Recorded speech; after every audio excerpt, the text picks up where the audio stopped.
Hello guys नमस्कार जय जगन्नाथ। आज आम करवा कॉफी। फास्ट क्षीर तापर गुजराती पकेवा ता देहरे गुजराती देले कॉफीर फ्लेवरटा भल आसीबो। तापर 4 चामच चीनी 3 चामच चीनी आउ 2टा कॉफी पैकेट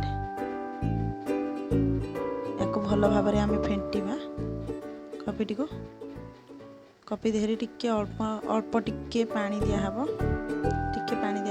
तापर कॉफीटा को भल भाव आम फेंटिबा।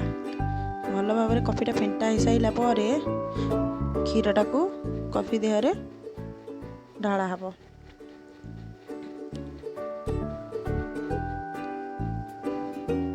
तापर क्षीरटा को ढालिकी आउ थे आम फेंटिबा ताको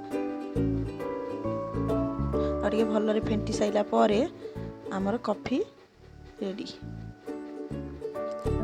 अल्प टिके अमूल दबा आउ थे पुणी ताको फेंटिबा। अमूल देले कॉफीटार टेस्टा बहुत बढ़िया हम। आमर कॉफी रेडी। नियंतु टेस्टी कॉफी।